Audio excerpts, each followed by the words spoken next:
मोठी आणि महत्त्वाची बातमी क्रिकेटच्या मैदानातून सूर्यकुमार यादवच्या नेतृत्वाखाली टीम इंडियानं 2020 विश्वचषकात आज नवा इतिहास घडवला। अहमदाबादच्या नरेंद्र मोदी स्टेडियमवर भारतानं न्यूझीलंडचा 96 धावांनी धुव्वा उडवून सलग दुसऱ्यांदा 2020 विश्वचषकावर आपलं नाव कोरलं। 2020 विश्वचषक लागोपाठ दुसऱ्यांदा आणि आजवर तिसऱ्यांदा जिंकणारी टीम इंडिया हा पहिला भारतीय संघ ठरलाय। विशेष म्हणजे यजमान या नात्यानं 2020 विश्वचषक जिंकणारा भारत हा पहिला देशही ठरला।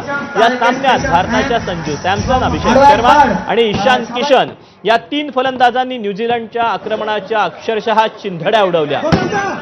या तिघांच्या धडाकेबाज अर्धशतकांच्या जोरावर भारतानं 20 षटकात 5 बाद 255 धावांची मजल मारली होती। या आव्हानाचा पाठलाग करताना न्यूझीलंडचा अख्खा डाव 159 धावात कोलमडला। भारताकडून जसप्रीत बुमराहनं 4 तर अक्षर पटेलनं 3 विकेट्स काढून न्यूझीलंडच्या विजयामध्ये न्यूझीलंडला हरवण्यामध्ये मोलाची भूमिका बजावलेली आहे।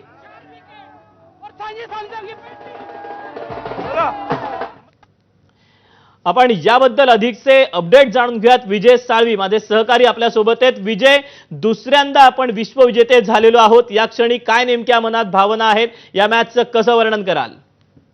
इतक्या सहजतेनं भारतीय संघ जिंकेल असं खरोखर वाटलं नव्हतं, पण भारतानं न्यूझीलंडला अक्षरशः लोळवलं या सामन्यामध्ये। दीपक 256 धावांचं आव्हान आणि त्या आव्हानाचा पाठलाग करताना जर न्यूझीलंड सारखा संघ ज्यांनी दक्षिण आफ्रिकेला हरवलं तो 159 धावात गारद होतो, याचा अर्थ भारताच्या फलंदाजीची, भारताच्या गोलंदाजीची आणि भारताच्या क्षेत्ररक्षणाची कमाल या सामन्यात तिन्ही आघाड्यांवर दिसून आली आहे।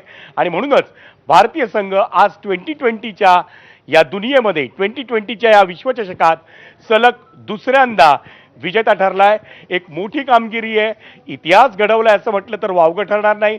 2020च्या विश्वचषकात तिसऱ्यांदा आपण ही कामगिरी करतोय। 2007 साली धोनीच्या नेतृत्वाखाली, मग 2024 साली रोहित शर्माच्या नेतृत्वाखाली आणि आज सूर्यकुमार यादवच्या नेतृत्वाखाली भारतानं 2020च्या विश्वचषकावर आपलं नाव कोरलंय।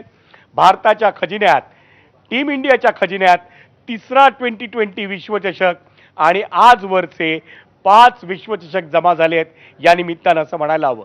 दीपक, विजय, खरं तर संजू सॅमसन असेल, अभिषेक शर्मा असेल, ईशान किशन असेल, या सगळ्यांकडे आपल्या नजरा लागलेल्या होत्या, त्यांच्या खेळीचं वर्णन काय कराल?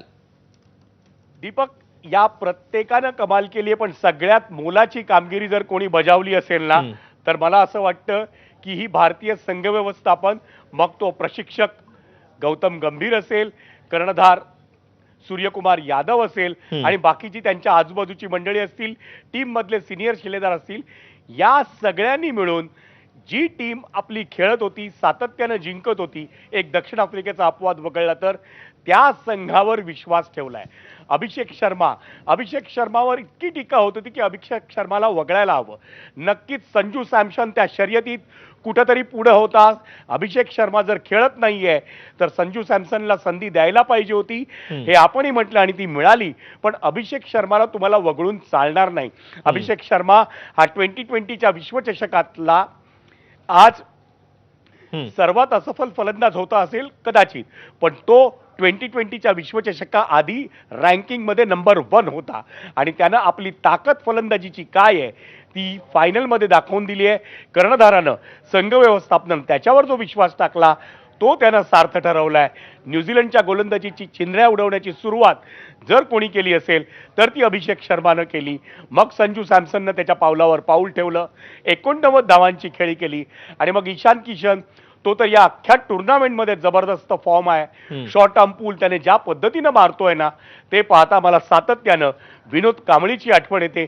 त्यानं पुन्हा एक अर्धशतक झळकावलं आणि कमालीची या तिघांच्या खेळीमुळं भारताला 5 बाद 255 धावांची मजल मारता आली आणि ती गाठणं न्यूझीलंडच्या दृष्टीनं केवळ कठीण नव्हतं तर अशक्य होतं। दीपक, नक्कीच विजय, तुम्ही राहाच आपल्यासोबत, आपण पुण्याला जाऊयात। आपला प्रतिनिधी मिकी घई आहे आणि मिकी घई सोबत माजी क्रिकेटपटू केदार जाधव देखील आहेत। मिकी, या क्षणी काय नेमक्या भावना आहेत तुझ्या आणि केदार यांच्या देखील?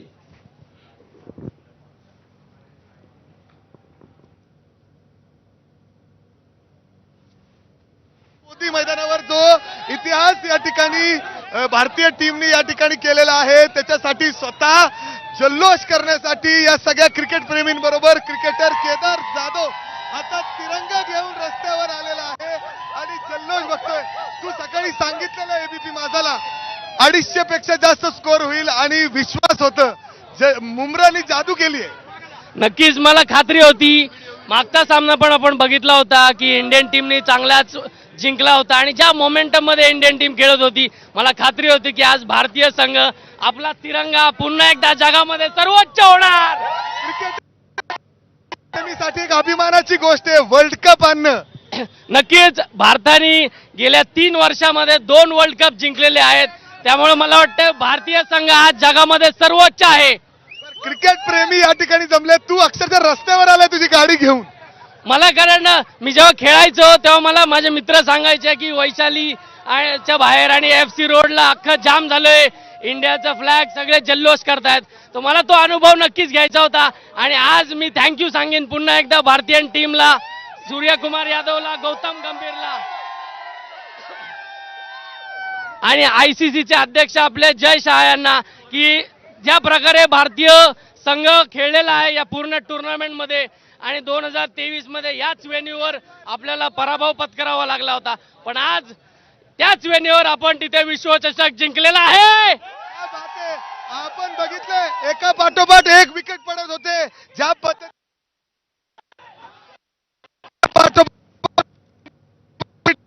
आपण बघितलं तर नक्कीच मी सकाळीच म्हटलं होतं की न्यूझीलंडची फलंदाजी आपल्याप्रमाणे 5-6 जण फॉर्म मध्ये नाहीयेत. त्यांच्याकडे फक्त 2-3च जण फॉर्म मध्ये होते. त्यातला फिन ॲलन असेल किंवा ग्लेन फिलिप्स आहेत, ते दोघंही लवकर आउट झाल्यामुळे न्यूझीलंडला 96 धावांनी भारताने हरवलेलं आहे. हो, हातात तिरंगा घेऊन आज पुन्हा एकदा अभिमान वाटत असेल. नेहमीच म्हणजे भारतीय टीम जिंकल्यानंतर हातात असा तिरंगा घेऊन रस्त्यावर निघणं एक ही क्रिकेटर म्हणजे अर्थात तू टीम मध्ये होतास, खेळलेला आहे. मी असो नसो पण भारताचा झेंडा नेहमी वरती राहिला पाहिजे आणि भारत नेहमी जिंकला पाहिजे. जर आपण बघितलं तर क्रिकेटर केदार एकंदरीतच जाधव मिकी या आपण ठिकाणी बघितलं आहे. तर केदार जाधवच नव्हे तर तमाम भारतीयांना अर्थातच या जिंकण्याचा, या ऐतिहासिक विजयाचा आनंद झालेला आहे. आपण यानंतर मुंबईमध्ये जाणार आहोत. प्रशांत बढे आपल्यासोबत आहे. प्रशांत, मुंबईकरांचं आणि क्रिकेटचं एक वेगळं नातं आहे. तू आता कुठे आहेस, काय नेमकं म्हणणं आहे मुंबईकरांचं?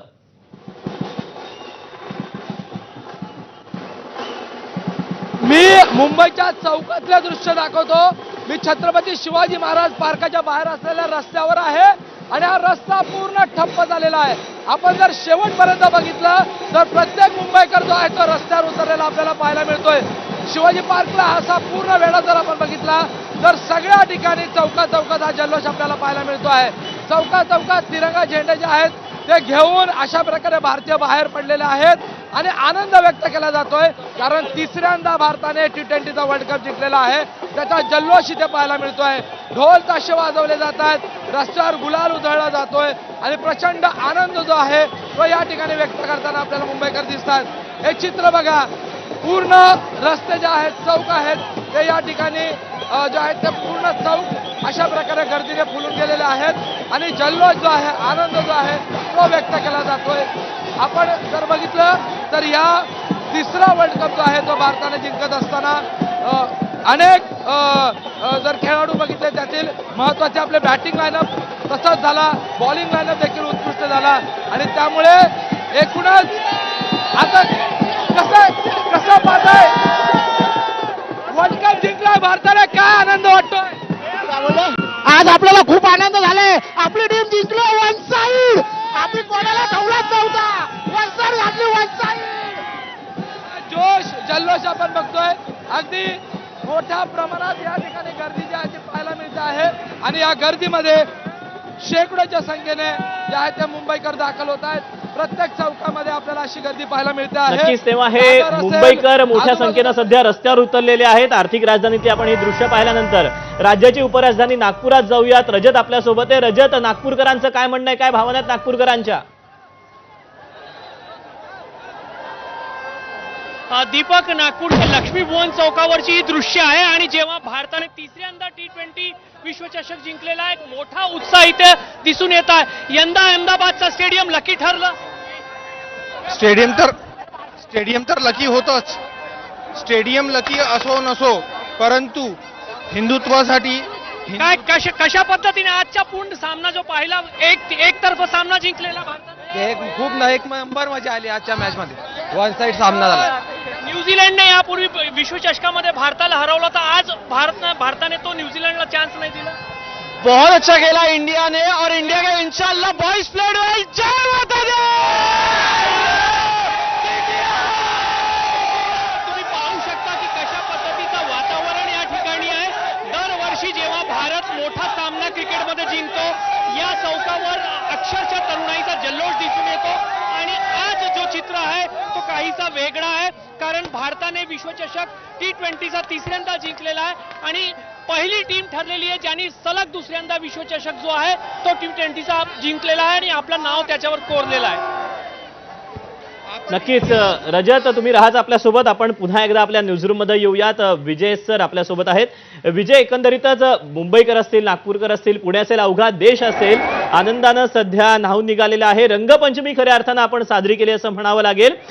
या विजयाचं जर एका वाक्यात वर्णन करायचं असेल तर कसं कराल? दीपक, या देशामध्ये अनेक जाती आहेत, अनेक धर्म आहेत, पण खऱ्या अर्थानं या देशातील 140 कोटी नागरिक जर कुठला धर्म सर्वाधिक मानत असतील तर तो क्रिकेटचा धर्म आहे. आणि त्याच क्रिकेटच्या धर्माचा रंग आज आपल्याला प्रत्येक रस्त्यावर त्याची उधळण होताना दिसते. आणि रंगपंचमीच्या त्या रंगामध्ये जेव्हा क्रिकेटचा हा रंग मिसळून जातोय ना, तेव्हा खऱ्या अर्थानं तिथे भारताचा, आपल्या तिरंग्याचाही रंग जल्लोषात आपल्याला फडकताना आणि तिथं अतिशय चांगल्या पद्धतीनं प्रतीत होताना दिसतोय. दीपक, विजय, खरं तर आपण मगाशी बोलताना भारताच्या फलंदाजांबद्दल बोललेलो होतो.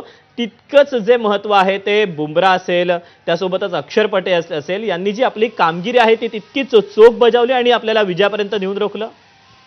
दीपक, भारतीय गोलंदाजांना या सामन्यात अनेकदा मोठमोठ्या आव्हानांचा सामना करावा लागला हे निश्चित होतं. पण ज्यावेळी भारतीय संघाला गरज होती त्यावेळी जसप्रीत बुमरानं आपली अस्त्र, आपली शस्त्र परजली आणि तो मैदानात निर्धारावर उभा राहिला. आज जगाला आपल्याकडनं काय हवं असेल? एक जमाना होता भारताकडनं जगाला सचिन तेंडुलकर हवा होता, विराट कोहली हवा होता. पण आज जसप्रीत बुमरा जगातल्या प्रत्येक संघाला हवा आहे. कारण जसप्रीत बुमरा कोणत्याही परिस्थितीत संघाला विजय मिळवून देण्यासाठी मैदानात उभा असतो. मग त्याचा यॉर्कर असतो, मग त्याचा स्लोअर वन असेल, त्याच्या प्रत्येक अस्त्रशस्त्रानं प्रतिस्पर्धी फलंदाजांना नामोहरम केलेलं आपल्याला चित्र सातत्यानं मैदानात दिसतं. आणि तेच चित्र मोहम्मद सिराज, कदाचित एखादी संधी मिळाली असेल, अर्शदीप सिंग कदाचित बुमराच्या तुलनेत तो तितका घातक गोलंदाज नसेल, पण त्यांना आपल्याला मिळालेल्या संधीचा सोनं केलंय. वरुण चक्रवर्ती असेल, त्याला या स्पर्धेमध्ये खूप धावा गेल्या त्याच्या चेंडूवर, पण त्याने आपल्याला वेळप्रसंगी विकेट्स देखून काढून दिलेल्या आहेत. अगदी इंग्लंडमध्ये त्याला मोठे 60च्या वरती त्यानं धावा दिल्या, पण बटलरची त्यानं काढलेली विकेट ही अतिशय महत्त्वाची होती. प्रत्येक गोलंदाजानं या स्पर्धेमध्ये अतिशय चांगली कामगिरी बजावली. आणि दीपक, फलंदाज हे जर तुम्हाला संरक्षण, धावांची भिंत उभारून देत असतील ना, तर गोलंदाज तुम्हाला मॅच काढून देतात, मॅच जिंकूनही देतात. नक्कीच विजय, तुम्ही राहाच आपल्यासोबत. मी पुन्हा एकदा तुमच्याकडे येईन.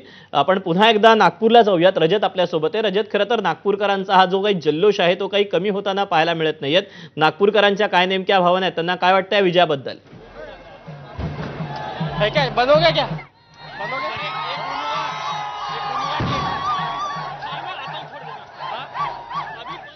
कदाचित आवाज आपला रजतपर्यंत पोहोचत नाहीये. आपण मुंबईमध्ये येऊयात. मुंबईमध्ये शिवाजी पार्कच्या बाहेर कशा पद्धतीनं गर्दी झालेली आहे, त्यासोबतच आता ठाकरेंचे कुटुंबीय देखील सध्या बाहेर आलेले आहेत. या विजयाचा जल्लोष करतायत, फटाके फोडले जात आहेत. प्रशांत आपल्यासोबत आहे. प्रशांत, मुंबईकरांच्या जल्लोषाला पारावर उरला नाहीये.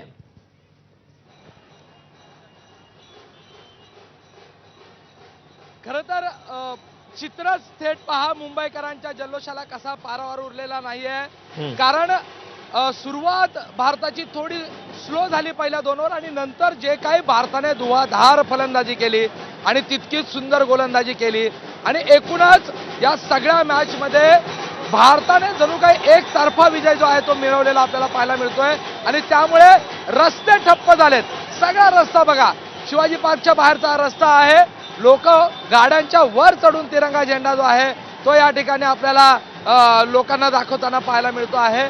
जर आपण मागेपर्यंत बघितलं तर रस्ता चौक आहेत, जे चौक आहेत, मग हा शिवाजी पार्क जिमखान्याचा चौक आहे, पुढे मीनाताई ठाकरेंचा पुतळा आहे तो चौक आहे, किंवा इथले कुठलेही चौक बघा, ठिकठिकाणच्या चौकामध्ये तुम्हाला शेकडोच्या संख्येने जे आहेत ते मुंबईकर आनंद व्यक्त करताना दिसत आहेत. ढोल वाजवले जात आहेत, फुगे हवेमध्ये सोडले जात आहेत, त्याचबरोबर या ठिकाणी फटाक्यांची आतिषबाजी होते आहे आणि जोर जोरामध्ये या ठिकाणी भारत माता की जय हा एकमय जयघोष जो आहे तो आपल्याला ऐकायला मिळतो आहे.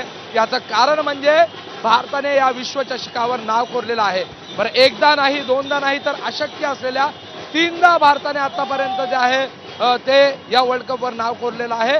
आणि त्यामुळे साहजिकच मुंबई म्हटलं की क्रिकेट आणि क्रिकेट म्हटलं की मुंबई, आणि त्यात हा शिवाजी पार्कचा जिमखान्याचा परिसर जिथे मोठ्या प्रमाणात क्रिकेट जो आहे तो आपल्याला पाहायला मिळतो. मध्यवर्ती भारताचं मुंबईचं ठिकाण आहे आणि त्यामुळे इथे मोठ्या प्रमाणात क्रिकेट प्रेमी जे आहेत ते येत असतात. आणि अशा स्थितीमध्ये इथे मोठ्या प्रमाणात स्क्रीन लावून देखील जे आहे ती मॅच पाहिली गेली, तिथे हजारो लोक होते. आणि जशी मॅच संपली तसे मुंबईकर जे आहेत ते या रस्त्यावर आले आणि हा जल्लोष जो आहे तो या ठिकाणी करताना आपल्याला मुंबईकर पाहत आहेत. आपण जर बघितलं तर गाड्यांवर या ठिकाणी ह्या गाड्या ज्या आहेत त्या पूर्णपणे रस्ता या गर्दीमुळे बंद झालेला आहे आणि या गाड्यांवर चढून जे मुंबईकर आहेत ते या विजयाचा जल्लोष करताना आपल्याला पाहायला मिळतात. मोठ्या प्रमाणात जल्लोष जो आहे तो या चौकांमध्ये पाहायला मिळतो आहे. मुंबईकर खुश आहे, भारतीय खुश आहे आणि सूर्यकुमार यादव यांच्या नेतृत्वात भारताने हे स्वप्न पूर्ण केलेलं आहे. T20चा चषक जो आहे तो भारताने मिळवलेला आहे. खरं तर या अगोदर जे यजमान असतात त्यांनी स्वभूमीमध्ये आतापर्यंत कोणीही वर्ल्ड कप जिंकलेला नव्हता. मात्र भारत हा एकमेव असा देश आहे ज्यांनी यजमान असताना या ठिकाणी हा चषक जो आहे वर्ल्ड कप जो आहे तो जिंकलेला आहे. आपण जर बघितलं तर या ठिकाणी मोठ्या प्रमाणात त्यामुळे मोठ्या प्रमाणात सध्या मुंबईकर जल्लोष करतायत. दरम्यान भारतीय संघाच्या विजयानंतर पंतप्रधान नरेंद्र मोदी यांनी ट्विट केलेलं आहे. T20 विश्वचषक जिंकल्याबद्दल भारतीय संघाचं अभिनंदन असं पंतप्रधान नरेंद्र मोदी यांनी म्हटलेलं आहे. टीम इंडिया पुन्हा वर्ल्ड चॅम्पियन झालेली आहे आणि याच वर्ल्ड चॅम्पियनचं पंतप्रधान नरेंद्र मोदी यांनी देखील अभिनंदन केलेलं आहे. आपण यानंतर पुन्हा एकदा मिकीकडे जाऊयात पुण्याला. मिकी, खरं तर अगोदर केदार जाधव तुझ्यासोबत होता आणि आता स्वाभाविकच पुणेकर देखील असणार आहेत. पुणेकरांचं काय नेमकं म्हणणं आहे, पुण्याचे तरुण काय म्हणतायत?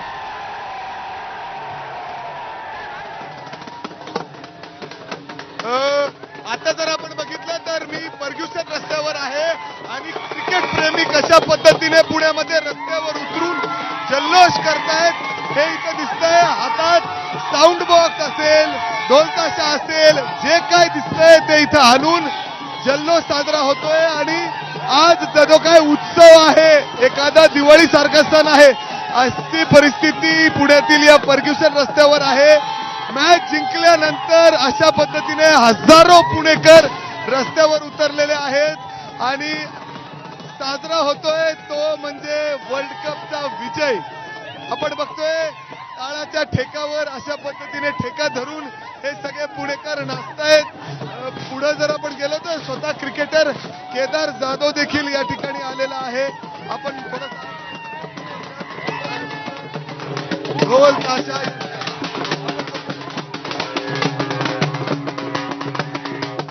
अशा पद्धतीने पुण्यात फॅन्स कडून हातात तिरंगा घेऊन जल्लोष साजरा होताना दिसतोय आणि अख्खा रस्ता खरं तर पूर्ण भरलेला आहे. जेव्हा कधी भारत विरुद्ध कुठलाही सामना असेल तर पुण्यातील या फर्ग्युसन रस्त्यावर अशाच पद्धतीने जल्लोष असतो आणि तो जल्लोष आज पुन्हा एकदा या ठिकाणी दिसतोय. आणि आपण पुढे जर गेलो तर केदार जाधव जो क्रिकेटर, इंडियन टीम मधला क्रिकेटर आहे, तो देखील या ठिकाणी आलेला आहे. स्वतः उत्साह त्याचा एवढा होता की स्वतः गाडी घेऊन तो हातात तिरंगा घेऊन तेव्हा एकंदरीतच पुणेकरांचा हा जल्लोष आपण पाहिलेला आहे. फर्ग्युसन रस्ता आहे आणि यानंतर आपण नागपूरला जाऊयात. नागपूरमध्ये लक्ष्मी चौकामध्ये देखील अशीच काहीशी तरुणाईची गर्दी झालेली आपल्याला पाहायला मिळते. रजत, काय नागपूरकरांचं म्हणणं आहे? नागपूरकर या जल्लोषाला कसं सेलिब्रेट करतायत? खूप जोरात भारताचा हा विजय नागपूरकर सेलिब्रेट करतायत. प्रचंड आनंद आहे. अतिशय जबरदस्त मॅच झालेला आहे. तुम्ही इकडे बघू शकता की एकूण एक लोक जात पात धर्म प्रांत सोडून एकत्रित आलेले आहे भारतासाठी. भारताने परत एकदा जे आहे ते इतिहास रचवलेला आहे. We won the match and we won the people. तिसऱ्यांदा T20 आणि आजवर 5 विश्वचषक भारताने जिंकलेले आहेत. मेन म्हणजे जो आम्ही 2019ला धोनीचा लास्ट मॅच होता ते न्यूझीलंडने आम्हाला हरवला होता, पण ते आज आम्ही मॅच जिंकलेला आहोत आणि तो आमच्या बदला पुरा झालेला आहे. काय भावना आहे, काय भावना आहे? मला असं वाटते नागपूर सोडून कुठे एवढ्या मोठ्या प्रमाणात जमलेले व्यक्ती नाही आहेत. नागपूरमध्ये सगळे म्हणजे सर्व जाती धर्म सोडून आम्ही एकत्र जमलेलो आहे. त्यासाठी भारत जिंकलेला आहे. भारत तर दीपक, अशा पद्धतीच्या तरुणाईच्या भावना आहे. सर्व भेदाभेद जे आहे ते विसरून आम्ही या ठिकाणी एकत्रित आलेलो आहे आणि क्रिकेट नेहमीच तरुणाईला आणि भारतीयांना एकत्रित आणत असते आणि तोच चित्र जो आहे तो आज या ठिकाणी पाहायला मिळतंय. एका प्रकारे दिवाळी आणि होळी जी आहे ती आज एकाच दिवशी नागपुरात पुन्हा साजरी केली जात आहे. अशाच पद्धतीचं चित्र जो आहे तो या लक्ष्मीभुवन चौकावर आहे. नक्कीच रजत, तू राहाच आपल्यासोबत. आपण पुन्हा एकदा न्यूजरूम मध्ये जाऊयात. विजय साळवी आपल्यासोबत आहेत. विजय, खरं तर या सगळ्या विजयामध्ये जो प्रमुख ज्याचं नाव घ्यावं लागतंय आपल्याला सातत्यानं तो म्हणजे संजू सॅमसन. संजू सॅमसन याचं फॉर्ममध्ये येणं हे किती महत्त्वाचं होतं? त्याचा जो साऊथ आफ्रिकेच्या अगेन्स्टचा परफॉर्मन्स असेल, गेल्या 3 मॅचमधला हा संपूर्ण परफॉर्मन्स असेल, या संपूर्ण मालिकेमधला हा विजयाचा किती मोठा महत्त्वाचा वाटा असणार आहे? दीपक, पहिल्यांदा आपल्याला एक लक्षात घ्यायला पाहिजे की संयम हा किती बाळगावा लागतो. तुम्हाला तुमच्याकडे गुणवत्ता आहे, तुमची क्षमता आहे जागतिक स्तरावर खेळण्याची, गाजवण्याची, पण तिथे तुमच्या समोर अनेक प्रतिस्पर्धी आहेत. त्यामुळे तुम्हाला संधी मिळत नाही. विराट कोहली गेलाय, रोहित शर्मा गेलाय, त्या पाठोपाठ अभिषेक आणखी नायर असेल, आणखी जी मंडळी असतील, ही मंडळी आज तुझ्या स्पर्धेत नाहीयेत, पण त्याला संधी मिळत नाहीये. ती संधी मिळेपर्यंत वाट पाहिली संजू सॅमसननं आणि जेव्हा त्याला संधी मिळाली त्या संधीचं त्यानं सोनं केलं. खऱ्या अर्थानं आपल्याला ती मॅच उपांत्यपूर्व फेरीची मॅच होती, बाद फेरीची मॅच होती आणि तो सामना आपण संजू सॅमसननं जी कसोटी क्रिकेटला साजेशी फलंदाजी करून एक मोठी खेळी केली, त्या खेळीनं आपल्याला ती मॅच जिंकून दिली. मग पुन्हा आपण सेमीफायनलमध्ये इंग्लंडसमोर जिंकलो. त्यात संजू सॅमसनची कामगिरी महत्त्वाची होती आणि आज पुन्हा फायनलमध्ये तोच संजू सॅमसन खेळला. सलग 3 सामने, सलग 3 अर्धशतकं आणि ही कमालीची कामगिरी संजू सॅमसनची भारतीय संघाच्या या दुसऱ्या 2020 विश्वचषकाच्या, सलग दुसऱ्या 2020 विश्वचषक विजयाच्या आणि आजवरच्या तिसऱ्या 2020 विश्वचषक विजयाच्या यशात अतिशय मोलाची आहे असं दीपक म्हणावं लागेल. नक्कीच विजय, मात्र या सगळ्यामध्ये आणखी एक महत्त्वाचा चेरी ऑन द टॉप जो आजचा परफॉर्मन्स होता तो म्हणजे जसप्रीत बुमराचा. त्यानं 4 विकेट्स घेतलेल्या होत्या आणि यासोबतच बुमरासारखा गोलंदाज भारतीय संघामध्ये असणं हे किती मानसिकदृष्ट्या संपूर्ण संघासाठी देखील महत्त्वाचं असतं की आपल्याकडे बुमरा आहे, आपल्याकडे आज त्यासोबतच अर्शदीप सिंग आहे, पण बुमरासारखा बॉलर असणं की जो प्रतिस्पर्धा देखील धडकी भरवतो ते किती महत्त्वाचं असतं आपलं मोरल बूस्ट करण्यासाठी देखील. दीपक, एक जमाना होता की जागतिक क्रिकेटमध्ये भारताकडे फिरकी गोलंदाज हे अस्त्र म्हणून आपण पाहत होतो. कपिल देव आला, या क्षितिजावर कपिल देवचा उदय झाला आणि कपिल देव नंतर प्रत्येकानं त्याच्यामध्ये आपला आदर्श शोधला. भारतामध्ये नवीन नवीन गोलंदाज उदयास आले. मग जवागल श्रीनाथ असेल, व्यंकटेश प्रसाद असेल आणि त्यानंतर सातत्यानं नवनव्या पिढ्या घडत गेल्या आणि आज आपल्याकडे जसप्रीत बुमराह हे असं नाव आहे की कपिल देवने देखील त्याचा गौरव केलेला आहे, त्याचा उल्लेख करून की आज जगाला आपला हेवा वाटतोय की आपल्याकडे जसप्रीत बुमराह आहे. मगाशीच मी तुला सांगितलं की आपल्याकडे एकेकाळात सचिन तेंडुलकर होता, त्याचा जगाला हेवा वाटायचा, विराट कोहली होता, त्याचा जगाला हेवा वाटायचा आणि आज जसप्रीत बुमराह आपल्याकडे आहे, त्याचा जगाला हेवा वाटतोय. तू या अख्ख्या स्पर्धेमध्ये जर सातत्यानं पाहिलं असशील, एखादी मॅच त्याला विश्रांती घेतली असेल, पण सातत्यानं प्रतिस्पर्धी फलंदाजांचं, प्रतिस्पर्धी संघाचं अक्षरशः पेकाट आपल्या वेगानं, आपल्या यॉर्करनं, आपल्या चेंडूच्या वेगात बदल करून मोडणारा वेगवान गोलंदाज जर कोण असेल तर त्याचं नाव आहे जसप्रीत बुमराह. आणि म्हणूनच जसप्रीत बुमराह, जितकं संजू सॅमसनचं नाव आपल्याला घ्यायला हवं, जितकं सूर्यकुमार यादवच्या नेतृत्व कौशल्याचं नाव घ्यायला हवं, जितकं ईशान किशनचं नाव घ्यायला हवं, तितकंच नाव आपल्याला जसप्रीत बुमराहचं घ्यायला हवं. आणि खऱ्या अर्थानं आपला जो वेगवान माऱ्याचं जे त्रिकूट आहे ते खऱ्या अर्थानं भारताच्या सर्व धर्म समभावाचं एक प्रतीक आहे. एक जसप्रीत बुमराह असेल, दुसरा हर्षदीप सिंग असेल, तर तिसरा मोहम्मद सिराज. दीपक. नक्कीच विजय रहाच तुम्ही आपल्यासोबत. सध्या ठाकरे कुटुंबियांकडून हा जल्लोष साजरा करण्यात येतोय. अमित ठाकरे हे देखील या जल्लोषामध्ये सहभागी झालेले आहेत. अंतिम सामन्यामध्ये भारताकडून न्यूझीलंडचा धुव्वा उडवल्यानंतर एकंदरीतच संपूर्ण देशभरामध्ये जल्लोष होत असताना अर्थातच ठाकरे कुटुंबाचं देखील क्रिकेटवर किती प्रेम आहे हे देखील आपण वेळोवेळी पाहिलेलं होतं. आणि आता अमित ठाकरे यांची देखील हे दृश्य समोर आलेली आहे. आणि या भारतीय सध्या टीमवर कौतुकाचा वर्षाव होतोय. आणि अशातच आता अभिनेते अनु मुखेर यांनी देखील या विजयाबाबत कौतुक करताना काय नेमका व्हिडिओ शेअर केला तो आपण पाहू.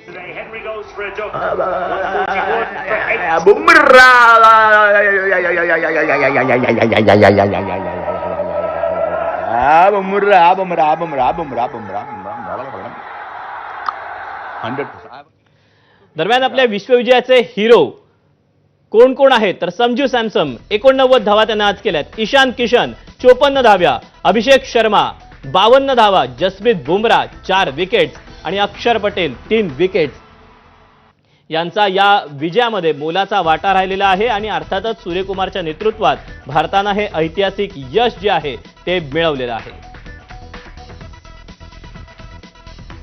आपण पुन्हा एकदा विजय साळवींकडे जाऊयात. विजय, खरं तर आतापर्यंत आपण फलंदाजी झाली, गोलंदाजी झाली, मागच्या वेळेला जो आपल्याला वर्ल्ड कप मिळालेला होता, जो आपण जिंकलेला होता, त्यावेळी आपल्या संघामध्ये रोहित शर्मा होता, विराट कोहली होता, रवींद्र जाडेजा होता आणि एक नेतृत्व कसलेलं होतं. मात्र आता सूर्यकुमार यादवचं हे नेतृत्व, त्याच्या नेतृत्वाखाली जिंकलेला हा वर्ल्ड कप, त्याच्या नेतृत्वाबद्दल जर त्याच्या नेतृत्वाचं वर्णन करायचं असेल, त्याच्या बाबींचं वर्णन करायचं असेल तर कसं कराल? मला वाटतं सूर्यकुमार यादव हा रोहित शर्मा असेल किंवा विराट कोहली असेल यापेक्षा तो त्याचं नेतृत्व वेगळ्या या दृष्टीने की तो भारतीय संघातल्या खेळाडूंचा तो समवयीन असल्यामुळे किंवा तितका सिनियर नसल्यामुळे तो त्यांचा मित्र आपल्याला जास्त जाणवतो. आज जर तू पाहिलं असेल, ईशान किशनच्या हातातून जेव्हा झेल सुटला, रोहित शर्मा त्या जागी काय केलं असतं त्याने, विराट कोहली त्या जागी असता तर काय केलं असतं याचा आपल्याला विचार करता येत नाही. पण आज सूर्यकुमार यादव त्याच्या नेहमीच्या स्टाईलमध्ये अगदी हसत हसत त्याला गेला, त्याच्या खांद्यावर हात ठेवला, त्याला समजावलं. प्रत्येकाची नेतृत्व शैली ही वेगळी असते. राजकारणात आपण बघतो तसंच क्रिकेटच्या मैदानात देखील आहे. कदाचित विराट कोहलीला आपल्या नेतृत्व शैलीत छडी काढायला लागत असेल, ती छडी कदाचित त्याच्या तोंडच्या काही शब्दांची देखील असू शकते. रोहित शर्माचे शब्द आपण सातत्यानं वेगवेगळ्या व्हिडिओ रीलमधनं ऐकत असतो, पण सूर्यकुमार यादव हा त्या दोघांच्या तुलनेत खूपच सौम्य आणि मवाळ आहे. आणि म्हणूनच तो अतिशय मैत्रीपूर्ण संबंधानं भारतीय खेळाडूंना सांभाळून आणि त्यांना सातत्यानं मार्गदर्शन करून नेतृत्व करताना दिसतो. अर्थात ड्रेसिंग रूममध्ये परिस्थिती वेगळी असू शकते, कारण ड्रेसिंग रूममध्ये मागच्या जमान्यातल्या म्हणजे सचिन तेंडुलकरच्या जमान्यातला गौतम गंभीर हा प्रशिक्षकाच्या भूमिकेत आहे. त्यामुळे छडी घेण्याची भूमिका सूर्यकुमार यादवची नाही, पण ती गौतम गंभीरची असू शकेल. आणि गौतम गंभीर हा काही साधासुद्धा माणूस नाही आहे. दीपक, 2007 साली भारतानं जेव्हा विश्वचषक 2020चा पहिल्यांदा जिंकला तेव्हा सर्वाधिक धावा करणारा फलंदाज कोण होता? तो गौतम गंभीर. 2011 साली वनडेचा विश्वचषक आपण जिंकला तेव्हा 91 धावा करणारा फलंदाज कोण होता? तर तो गौतम गंभीर. नेपियरच्या कसोटीमध्ये 9.5 तास फलंदाजी करणारा फलंदाज कोण होता? तो गौतम गंभीर. त्यामुळे भारतीय संघाकडे जितका चांगला नेतृत्व आहे तितकंच चांगलं मार्गदर्शन आहे. आणि आज मला खास उल्लेख करावासा वाटतो तो आपल्या क्षेत्ररक्षकांचे प्रशिक्षक दिलीप यांचा. आज तू पाहिलं असशील की आज मोठे फटके खेळायचे होते न्यूझीलंडच्या फलंदाजांना, 256चं टार्गेट त्यांना चेस करायचं होतं मोठे फटके खेळत होते. बहुतेक झेल हे आपण बाउंड्री लाईनवर घेतले. मागच्या मॅचमध्ये देखील अक्षर पटेलने जे झेल घेतले, या क्षेत्ररक्षकांचं आपण कौतुक केलं, पण त्या क्षेत्ररक्षकांचा सराव कोण करून घेतो, तर त्याचं नाव दिलीप, आणि हा दिलीपला देखील आपल्याला आज सलाम ठोकायलाच पाहिजे. दीपक. नक्कीच. मात्र आता ही जी संपूर्ण संघ बांधणी आहे, संपूर्णपणे निवडलेली हा जो काही संघ आहे, या संघ निवडीबद्दल खरं तर अगोदर टीका झालेली होती. शुभमन सारखा जो एक दोन आपला म्हणजे वन डे असेल किंवा कसोटीमधला असेल, जो व्हाईस कॅप्टन आहे, कॅप्टन आहे, त्याला बाहेर बसवण्यात आलेलं होतं. मात्र अजित अगरकरांवर देखील टीका झाली होती आणि आता जिंकलेला वर्ल्ड कप, या सगळ्या संघाच्या निवडीबद्दल काय सांगाल? खरं तर संघ निवड ही उत्तम होती असं म्हणावं लागेल. दीपक, पहिल्यांदा आपल्याला एका गोष्टीचा विचार करायला पाहिजे की भारतीय क्रिकेट खूप बदललंय साधारण गेल्या 10-12 वर्षात. म्हणजे अगदी सचिन तेंडुलकरच्या निवृत्तीपासून त्या गोष्टींचा मी उहापोह आता पुन्हा करत नाही, पण अगदी जर 2024चा जर उल्लेख करायचा झाला तर 2024चा T20 विश्वचषक आपण जिंकला, आणि त्यानंतर आपल्याकडनं रोहित शर्मा, विराट कोहली, रवींद्र जाडेजा ही मंडळी रिटायर झाली. या मंडळींना संघात ठेवण्याचा मोह तुझ्या माझ्यासारख्याला नक्की होऊ शकतो, कारण ते आजही जगात कोणत्याही पद्धतीचं 3 फॉर्मॅटमधलं क्रिकेट खेळू शकतात. पण ही मंडळी तिथनं रिटायर झाली, आणि त्यानंतर नवी पिढी आपल्याला IPLच्या माध्यमातून सातत्यानं मिळते. या सातत्यानं मिळणाऱ्या पिढीला तुम्हाला आंतरराष्ट्रीय पातळीवर संधी द्यायला पाहिजे, आणि जेव्हा तुम्ही ती संधी देता तेव्हा तुम्हाला शुभमन गिल मिळतो, तेव्हा तुम्हाला अभिषेक शर्मा मिळतो. पण तोच शुभमन गिल कदाचित त्याच्या कारकिर्दीत एक छोटासा डाऊनफॉल आला असेल, त्याच्या कारकिर्दीत क्रिकेटमध्ये जसे चढ उतार असतात, तो त्याचा चढ उतार सुरू असेल, तर त्या शुभमन गिलला अजित आगरकर असेल किंवा त्याची निवड समिती असेल त्यांना वगळावंच लागलं. पण शुभमन गिलला वगळलं म्हणून भारताचा संघ 2020चा विश्वचषक विजेता होण्यापासून राहिलाय का? तर नाही. संघात कोणीही असो, अभिषेक शर्मा फायनलच्या आधीपर्यंत खेळो की न खेळो, संजू सॅमसन सारखा मॅच विनर आपण निर्माण करतो, आणि म्हणूनच या टीम इंडियामध्ये आज गुणवत्तेची म्हणजे थोडंसं थांबवतोय आपण. खरं तर या मुद्द्यावर मी येतो, कारण की एक महत्वाची अपडेट आहे. ज्या संजू सॅमसंगला खरं तर काही सामन्यांमध्ये सुरुवातीला बसवण्यात आलेलं होतं, त्याच संजू सॅमसंगला आता प्लेअर ऑफ द सिरीज म्हणून गौरवण्यात आलेलं आहे. तेव्हा विजय, खरं तर मागचे 3 ते 4 सामने एकंदरीतच संजू आणि संजूबद्दल आपण खरं तर गेल्या काही काळापासून सातत्यानं बोलतो आहोत. तोच Sanju player of the series ठरला आहे. दीपक, मी उत्तर देणं अपेक्षित आहे. हो विजय. आज संजू सॅमसनच्या या कामगिरीबद्दल किंबहुना त्याचा जो गौरव होतोय त्याबद्दल नक्कीच त्याला तर अभिमान असेलच, पण त्याच्या चाहत्यांना आणि भारतीय संघालाही नक्कीच समाधान असेल. कारण संजू सॅमसन हा भारतीय संघातनं बाहेर गेला तर काय व्हायचं की त्याला संधी मिळत नव्हती. संजू सॅमसन हा डगआउटमध्ये असायचा किंवा भारतीय संघाच्या आजूबाजूलाच कुठेतरी घुटमळत होता. या विश्वचषकात झालं काय की त्याला एक नेमकी संधी मिळाली, आणि ती संधी मिळाली पण कशी, तर निर्णायक क्षणी. तो निर्णायक क्षण असा होता की वेस्ट इंडिज समोरचा सुपर 8चा सामना आपण जर हरलो असतो तर आपण बाहेर गेलो असतो. तो सामना खऱ्या अर्थानं बाद फेरीचा आणि उपांत्यपूर्व फेरीचा सामना बनला होता, आणि त्या क्षणी अतिशय प्रतिकूल परिस्थितीत निर्धारानं उभा राहिला. 2020च्या क्रिकेटमध्येही कसोटी क्रिकेटला साजेशी खेळी कोण करून गेला आणि भारताला जिंकवून कोणी दिलं, तर ते संजू सॅमसननं. आणि मग त्याचं सातत्य पुन्हा एकदा आपल्याला सेमीफायनलमध्ये आणि फायनलमध्ये बघायला मिळालं. सलग 3 सामन्यात सलग 3 अर्धशतकं, आणि म्हणूनच भारत सातत्यानं जिंकत राहिला, आणि आज सलग दुसऱ्यांदा आणि आजवर तिसऱ्यांदा भारत 2020चा विश्वचषक विजेता जो म्हणलाय त्याला संजू सॅमसनच्या याच कामगिरीचा मोलाचा आधार आहे. त्यामुळे प्लेअर ऑफ द टुर्नामेंट हा किताब जर त्याला मिळत असेल तर नक्कीच त्याचा आपण अधिक आनंदानं उल्लेख करायला हवा. दीपक. विजय, आपण खरं तर मगाशी संघ बांधणीबद्दल बोलत होतो, संघ निवडीबद्दल बोलत होतो. या संघामध्ये प्रामुख्यानं जे ऑलराऊंडर्स आहेत त्यांचा देखील भरणा अतिशय चांगल्या योग्य पद्धतीने, आणि सूर्यानं देखील त्यांचा पुरेपूर उपयोग करून घेतला. म्हणजे हार्दिक पटेल असेल, अक्षर पटेल असेल, तिलक वर्मा असेल, त्यानंतर शिवम दुबे असेल, अशी देखील मंडळी आज संघामध्ये आपल्याला पाहायला मिळत आहेत. दीपक, मी कदाचित कसोटी क्रिकेट आणि वन डेच्या बाबतीतही मी म्हणणार नाही, पण आज 2020च्या जमान्यात जर सर्वोत्तम अष्टपैलू जर कोण असेल तर तो आहे हार्दिक पंड्या. जसप्रीत बुमराह आपल्याकडे आहे, आपल्याकडे संजू सॅमसन आहे, अभिषेक शर्मा आहे. पण अचानक जर काय झालं तर त्या क्षणी आपल्याला एक मोठे फटके खेळणारा फलंदाज आवश्यक असतो आणि बऱ्याचदा समोरच्या गोलंदाजांना जर विकेट मिळत नसेल तर आपल्या गोलंदाजीतल्या वेगवेगळ्या वैविध्यपूर्णतेने एखादी विकेट काढून देणारा, समोरच्या फलंदाजांना पेचात पकडणारा गोलंदाजही त्याच्याच रूपानं जर आपल्याला उपलब्ध असेल तर असा अष्टपैलू खेळाडू, अशी अष्टपैलू गुणवत्ता संघाला सातत्यानं विजयाच्या दिशेने नेत असते. आणि मला वाटतं आज 2020च्या जमान्यात हार्दिक पांड्या हा जागतिक पातळीवरचा एक सर्वोत्तम अष्टपैलू आहे असं म्हटलं तर वावगं ठरणार नाही. आणि उद्याच्या काळात त्याची जागा घेण्याच्या दृष्टीनं आपल्याला शिवम दुबेनं जर सुरुवातीचे जर रंग दाखवलेत या विश्वचषकात असं म्हटलं तर वावगं ठरणार नाही.